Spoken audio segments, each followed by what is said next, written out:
Olá, tudo bem? Está começando mais uma edição do programa Agora Agro e você vai ver a partir de agora. Preço do sebo bovino para a produção de biodiesel está perdendo força. Fome e desnutrição continuam aumentando no planeta. Preço do couro bovino cai 50%. Na entrevista de hoje você vai ver que uma fazenda em Goiás vai fechar 2019 com produtividade superior a 30 arrobas por hectare ano. E vamos falar também sobre comunicação não violenta. O Agora Agro já está no ar.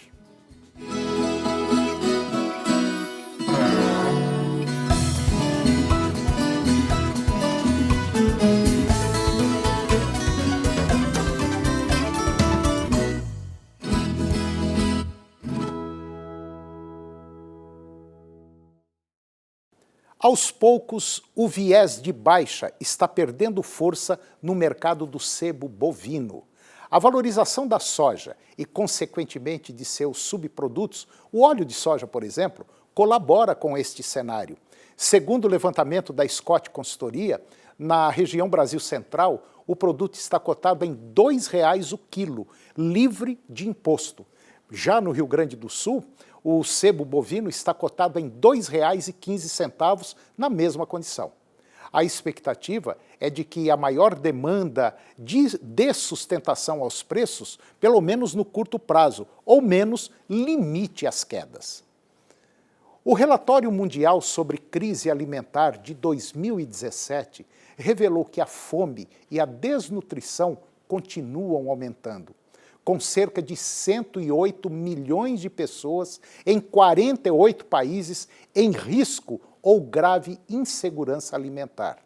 A adoção contínua de culturas geneticamente modificadas por agricultores de todo o mundo indica que eles continuam a ajudar os agricultores e a enfrentar os desafios globais de nutrição e mudança climática. Em 2018, no relatório das Nações Unidas, foi relatado que a fome cresce ano após ano por 3 anos consecutivos e em níveis equivalentes aos registrados há uma década. Culturas transgênicas desenvolvidas com características aprimoradas, como o aumento de produtividade, maior resistência a pragas e doenças, melhor nutrição, entre outras, tornaram-se necessárias para enfrentar esses desafios globais que afetam a vida de tantas famílias em todo o mundo.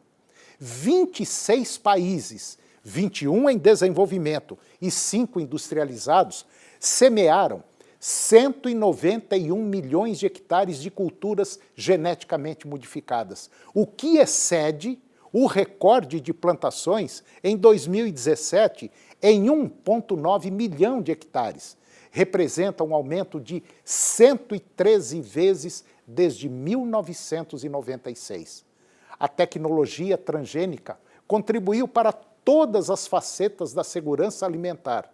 Ao aumentar a produtividade e reduzir as perdas, ela contribui para a disponibilidade de alimentos para mais famílias.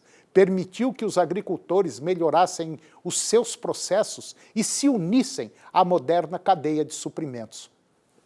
O 23º ano de adoção contínua dessa tecnologia já está em andamento de acordo com o Estado Global de Culturas Biotecnológicas Comercializadas, geneticamente modificadas em 2018, que foi publicado pelo Serviço Internacional para Aquisição de Aplicações Agrobiotecnológicas.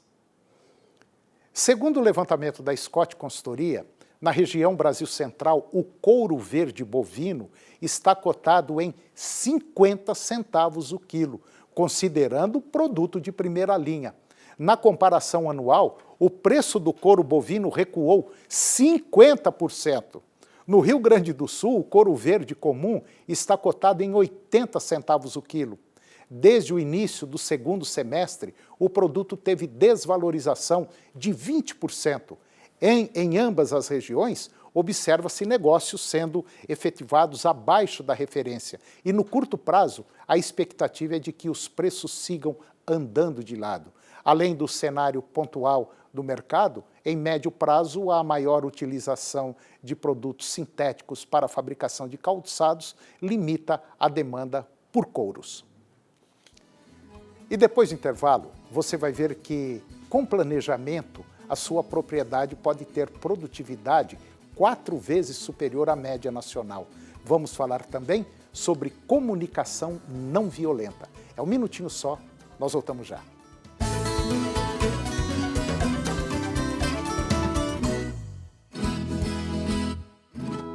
Em 2004, nasceu a Associação Filhos do Pai Eterno, a FIP, e veio com a missão de evangelizar, de espalhar o amor de Deus a todo o Brasil. Nasceu a partir do Santuário Basílica de Trindade para reunir, formar uma grande família de devotos do Divino Pai Eterno. E vive para trabalhar pelo próximo, para a vivência da fé, para mudar a vida das pessoas, se renovando no compromisso de cada um e na prática cristã. E tudo só acontece pelo seu apoio, pela sua doação. Faça parte desta família de amor. Associação Filhos do Pai Eterno. 62 3506 9800.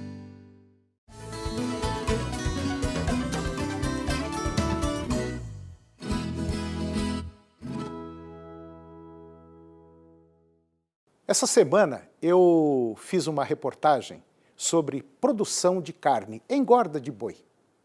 E essa propriedade ela vem fazendo um trabalho muito interessante já há 2 anos.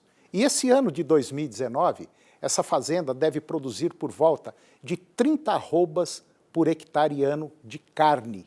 A média nacional está na casa de 7. Confira. Eu estou na fazenda Engenho de Serra, no município de Bela Vista de Goiás, e nós viemos fazendo um trabalho aqui sobre aquele projeto que você já deve ter visto, o Pecuária a Pasto, primeiro passo. Só que agora nós vamos apresentar alguns números, e esses números são da engorda dos 250 bovinos que estão sendo confinados a pasto aqui na propriedade. Esses números que você vai ver a partir de agora são números excelentes. O projeto começou com aproximadamente 6 arrobas por hectare ano, isso em 2017, e deve fechar agora por volta de 30 arrobas por hectare ano. Armélio Martins, agrônomo e proprietário da fazenda, fala sobre os resultados positivos do projeto. Olha, Toninho, na realidade, o projeto, ele, ao longo desses 5 anos, é para demonstrar isso. Então, é um projeto que começou com 6 arrobas. No primeiro ano, 6 arrobas é o que eu produzia anteriormente. No primeiro ano de atividade, onde a gente fez as correções e adubação, subimos para quase 11, foi 10,84. E esse ano, no pasto, a gente fez 15,07 arrobas e no confinamento, a gente acredita que vai fazer mais de 15. Então, eu acredito que nós vamos passar de 30 arrobas, né, nesse terceiro ano. E com isso, a gente acredita, o objetivo nosso final é chegar no 5º ano com uma margem de R$1.000 por hectare ano de lucro livre.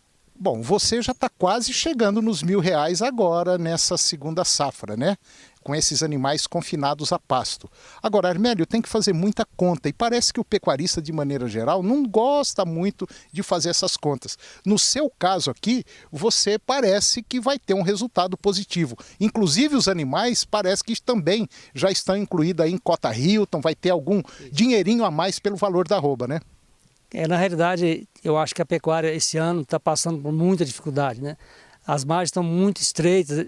Tecnicamente a fazenda está produzindo bem, mas financeiramente está muito estreita a margem. Então isso dificulta muito. Por isso tem que fazer muita conta, procurar ser eficiente na fazenda, organizar esses animais, todos esses animais, os 250 vão ser abatidos numa safra e entraram como bezerro de 8 a 12 meses, então são todos cota Hilton, rastreado. E a gente conseguiu uma negociação, uma premiação que pode chegar até R$9 a mais por arroba. Ou seja, está tão difícil que você tem que procurar toda forma de melhorar o preço da arroba para sobreviver. Então estamos vivendo um momento muito difícil. Agora, os investimentos que foram feitos aqui na fazenda, coisa que pecuarista às vezes não gosta, calcarear o pasto, jogar adubo e tal, essa safra agora vai cobrir essas despesas, vamos dizer assim, ou esse investimento que você fez? Vai cobrir, vai cobrir. Na realidade, essa é a grande dificuldade, porque A pecuária está vivendo um impasse seguinte, aquilo que a gente já falou, mais de 80% da pecuária brasileira produz menos de 6 arrobas por hectare ano. E é impossível de sobreviver assim. Então ela tem que melhorar essa produtividade aí, que é onde a gente está trabalhando agora com 15 arrobas de recria no pasto, e quer chegar na faixa de 20 a 25. E para isso não tem como fazer se você não investir em solos, fazer as correções adequadas, mas a adubação desse projeto ela é uma adubação só por ano. É uma adubação barata e trabalhar muito em cima de manejo, em cima de pastagem. E o segredo de tudo isso aí é você ter domínio do desempenho do animal, do ganho de peso, e aí aumentando a lotação à medida que você tem esse controle. Um fato interessante é que quando começou esse projeto em 2017, vamos dizer assim, para você entender, a rentabilidade aqui da fazenda estava na casa aí de 150 a 200 reais por hectare ano, né? Exato. No segundo ano, na segunda, vamos dizer, em 2018, a coisa já melhorou um pouquinho, subiu aí para a faixa de 238 reais por hectare ano. E agora, 2019, deve fechar bem acima dos 700 reais por hectare ano. Tomara, Tony. Vamos ver como é que vai fechar, porque até Recria Pasto, ela fechou com 538. E a gente está no confinamento, hoje está todos os animais já no sistema de pasto, confinamento de pasto. Então, até outubro a gente vai ter o fechamento geral da safra e aí a gente vai mostrar esse resultado. Os resultados tendem a ser positivos, porém a margem está muito estreita, né? Nós tivemos assim, se você for analisar a relação de desembolso com o GMD, né, que é o ganho médio diário, poderia ter sido um pouco melhor, né, para poder fechar essa estatística de relação que a cada R$1 de desembolso a gente tem que garantir 10 gramas de GMD. Né? E a gente também tem que tirar um pouco de dúvida do seguinte, existem três maneiras da gente analisar o resultado final. Uma é caixa, né? Que é o que faturou, o que desembolsou é o resultado de caixa. Né? O que a gente apresentou no último dia de campo foi o resultado produtivo, que é a eficiência em produzir, que ele gastou em produzir as 15,07 arrobas por hectare, né? E o próximo dia de campo será apresentado o resultado da operação, fechando com o confinamento, que realmente a operação dele, pecuária, deu de resultado por hectare. Então são esses 3 níveis de análise final que a gente chega. Agora, Cíntia, em nível nacional, nós temos aí uma realidade então diferente. Por exemplo, um pecuarista que esteja ganhando aí média de 350, 400 gramas durante o ano de ganho médio diário, esse aí então está basicamente enforcado. Pois é, na verdade, as fazendas que começam a entregar resultado para recria engorda, o GMD dela tem que ser de, no mínimo, 550 gramas, a partir de 550 gramas. O desembolso é a mesma correlação que eu falei, de R$1 para 10 gramas, que são R$55 de desembolso cabeça mês, o que representa 15% no valor final do animal, né? Então, as fazendas que conseguem ter um lucro de 15% no valor final do animal, a conta assim para ficar clara, se eu tenho um animal de 20 arrobas, eu vendia R$150 arrobas, eu tenho R$3.000 no valor final do animal, 15% representa 450. Então, para a gente conseguir isso, tem que ter todo o desembolso e o GMD equilibrado. Ô Cíntia, de maneira geral, qual seria uma margem ideal para que o pecuarista tivesse assim um resultado bom, um resultado positivo, apesar das dificuldades atuais que nós estamos vivendo hoje? Toninho, vamos colocar assim uma margem em relação ao indivíduo, né? Ao animal seria uma margem interessante de 15% a 22% em relação ao valor final dele, incluindo já a reposição, né? Isso foi o que a safra passada entregou. Com esse estreitamento que está tendo agora de reposição, valor de arroba, enfim, tende a reduzir essa margem. Tá. Agora, em relação a ganho médio diário, ganho de peso, que isso é muito importante, é o que vai refletir lá na frente. Qual que seria um ganho ideal? Toninho, um ganho ideal, ele tem que partir de 550 gramas. Só que quando você para e analisa que 80% das fazendas ainda utilizam baixa tecnologia na fazenda, que isso engloba também o mau manejo de pasto, a pecuária tem muito potencial, né? E aí o importante que o pecuarista tem que ter na cabeça é fazer a lição de casa bem feita. Será que o produtor, na hora que ele está passando o gado no curral na vacina de novembro, que é onde é que a gente tem que é o caminhão ladeira abaixo, onde a gente tem que produzir bem, ele está fazendo essa apartação? Está se preocupando que isso impacta no GMD dele? Ele se preocupa com a qualidade da aguada? Que isso impacta no consumo do animal. Ele se preocupa com a linha de coxo, está de acordo com a estratégia nutricional que ele está aplicando, porque tudo isso ele acha que é um gasto desnecessário, mas é um gasto que relativamente é baixo em relação ao retorno que o animal vai dar, que é o GMD, né? E o manejo de pasto, será que o pessoal maneja bem pasto? Porque cada tipo de gramínea tem a altura de entrada diferente, né? Entrada e saída, né? Entrada e saída. E assim, cada uma se comporta de uma maneira diferente durante o ano, né? Por exemplo, os pânicos se comportam melhor no período das águas, depois tem as braquiárias. E será que o pessoal está preocupado na altura da entrada do capim? Está vedando o pasto? Então, tudo isso impacta no GMD. E assim, você manejar bem o pasto, apartar o lote, se preocupar com a aguada, dimensionamento de coxo, qual o desembolso que você tem nisso? E é o que alavanca o seu resultado final. Resumindo, passando a régua nisso tudo, ou você faz um planejamento e toca a coisa certa, ou então, infelizmente, é prejuízo total. Isso mesmo. E depois do intervalo, nós vamos falar sobre comunicação não violenta. É um minutinho só, eu volto já.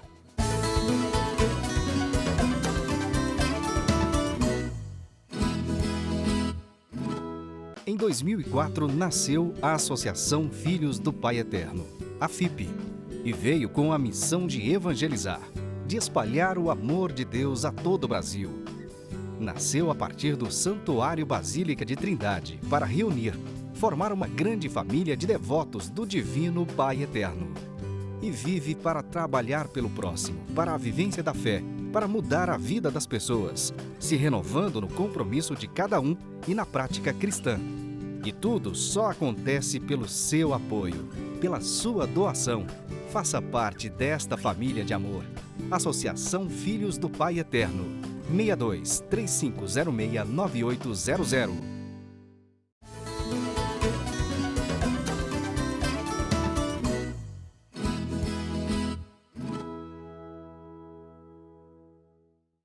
Eu vou conversar agora com Adriana Ferreira. Adriana ela é mestra em liderança e coach e também é doutoranda em desenvolvimento humano. E nós vamos falar hoje sobre um tema muito interessante. Nós vamos falar sobre comunicação não violenta. É um tema que eu acho que valeria a pena você ouvir. Doutora Adriana, tudo bem? Tudo bem, Antônio. Tudo ótimo. Obrigado aí por mais uma vez aqui no nosso programa para falar de um tema interessante. Eu quem agradeço. Pois é, comunicação não violenta, né? E tem muita gente aí comunicando violentamente forte e prejudicando o seu desenvolvimento e o desenvolvimento dos outros, né? E prejudicando o desenvolvimento nas empresas, né, Antônio? verdade, Porque a pessoa leva a forma que ela se comunica. Na vida pessoal, às vezes acha que não, mas a forma como ela se comunica, ela leva para o trabalho, para a empresa. E muitas vezes na própria família também, né? A gente tem que lembrar que 98% das empresas são familiares. Então, a conversa da mesa do domingo vai para a empresa também. E aí, como diz um amigo meu, astravanca o progresso. Quer dizer, torna difícil o relacionamento. É bom lembrar, quando a doutora Adriana fala sobre empresa, e às vezes a gente fala também sobre empresa, independente do tamanho da sua propriedade, a sua terra é uma empresa, e uma empresa grande. É só você ver quanto que ela vale. Às vezes um sítio aí, dependendo da área, 5, 10, 15, 20 hectares, vale muito dinheiro e a gente não encara a sua terra como empresa. Mas é uma empresa sim, viu? Pois é, e aí, Antônio, é interessante. O que é comunicação não violenta? Tem pessoas que falam assim, é você o tempo inteiro ser amoroso? Não, isso é uma condição de vida, uma opção de vida. Mas é a forma como você fala. E como é essa comunicação não violenta? Por exemplo, eu posso dizer assim, Antônio, essa gravata sua, eu não gostei. essa é uma fala extremamente violenta. Primeiro, parte de uma avaliação minha. Quem diz que essa avaliação minha está correta ou não? Eu poderia dizer, Antônio, eu aprecio uma gravata de outra cor. Muda completamente, não muda? Muda. Eu não agrido você, eu não agrido seus valores. E aí as pessoas, Antônio, têm um aspecto interessantíssimo. Elas falam, eu não tenho uma comunicação violenta. A primeira comunicação delas é com elas mesmas. Então, quando elas, por exemplo, se menosprezam, elas estão sendo extremamente violentas. E quando alguém tem esse tipo de diálogo interno, ele também tem na empresa, ele tem com as pessoas, com os familiares. E todas as pessoas, indistintamente, que têm uma comunicação mais violenta, é porque uma necessidade dela não foi atendida. Então, os maiores conflitos, sejam eles individuais, coletivos, eles pautam na ausência de atendimento de uma necessidade. Só que para que eu entenda o que você precisa, eu preciso ser objetiva, clara e transparente. Eu vejo de uma maneira interessante. Eu acho que a briga, a agressão é o último ponto. Entendeu? E muita gente faz questão da agressão. Sim. Parece que a agressão, ela se torna assim uma pessoa maior do que todo mundo. E pelo contrário, através da agressão, muita gente deixa de acreditar em você. Sim. Para de acreditar, deixa de conversar, de comentar muita coisa devido à forma de falar. E eu sei que tem gente que pode estar pensando assim, isso é bobagem, tem que ser duro. Não, você não precisa. Eu conheço muita gente que é duro na queda, mas com delicadeza, com educação e com respeito. Sim, é a forma como você fala. E você pode falar tudo, Antônio. Tudo. Absolutamente. Dar um feedback que a pessoa precise realmente melhorar em vários aspectos, né? O que é feedback? É você dizer para alguém, você precisa melhorar nessa e nessas questões. Você pode falar de forma construtiva ou você pode falar de forma destrutiva. A gente é que escolhe. A partir do momento que você fala de forma destrutiva, você cria um ambiente extremamente pernicioso, porque aí vai faltar confiança, as pessoas não vão confiar mais em você. A partir desse momento, as pessoas começam a excluir e deixar aquele de lado. Pode ver na família, quem começa muito a brigar, as pessoas vão deixando de falar. Nas empresas, a mesma coisa. Então, hoje, a técnica da comunicação não violenta, o estudo da comunicação, ele tem sido amplamente difundido. Eu preciso aprender a falar. E, Antônio, vou falar uma coisa aqui que pode parecer piegas, jargão, qualquer coisa, mas as pessoas precisam aprender a falar com o coração. E o que é falar com o coração? É ficar dizendo para o outro, eu te amo, também. Isso você pode dizer, mas é dizer para o outro de uma forma respeitosa aquilo que precisa ser dito. Então, eu não preciso fazer nenhuma avaliação, bom, ruim. Quando a gente faz avaliação bom ou ruim, quem está fazendo a avaliação é você. Quem diz que para o outro é bom ou ruim? Depende da história, da experiência, do que ele traz. Então, um dos pontos é não fazer avaliação, falar de verdade o que você está sentindo, qual é a sua necessidade. Aí a gente começa a ter um diálogo produtivo. A senhora está falando aí, eu estou observando o seguinte, até o animal gosta de ser bem tratado. Eu tenho propriedade também, e já mexi muito com leite, mas até o jeito de você tratar uma vaca na hora de tirar o leite faz diferença. A sua voz, o tom de voz, é incrível. Sim. Sabe? Sim. Eu conheço pessoas que entram com ferrão dentro de um curral com gado leiteiro. Isso é um crime. Então eu vejo assim, eu acho que o respeito, a confiança, o jeito de falar tem uma influência fundamental, não só no ser humano, mas em todos os ambientes onde você participa. E o respeito é peça-chave para o sucesso ou para o afundamento, né? Exatamente. E tanto em casa quanto nas empresas, comece a exercitar. É um exercício o falar respeitosamente, o falar sem ficar criticando, né, Antônia? A grande questão é, quando eu critico, eu perco a oportunidade de fazer uma conexão profunda, de ter empatia pelo outro. Então, comunicação não violenta não é uma moda, é algo que vai perdurar e as pessoas precisam treinar para essa comunicação. É verdade. Doutora Adriana, mais uma vez, obrigado pela sua participação no nosso programa, excelente. E tenho certeza que semana que vem nós vamos estar aqui de volta. Muito Obrigada. obrigado. Ok? Eu que agradeço. Obrigada, Antônio. E eu termino o programa de hoje com a seguinte frase: não espere por uma crise para descobrir o que é importante na sua vida. Um grande abraço, que Deus nos abençoe e até o próximo programa.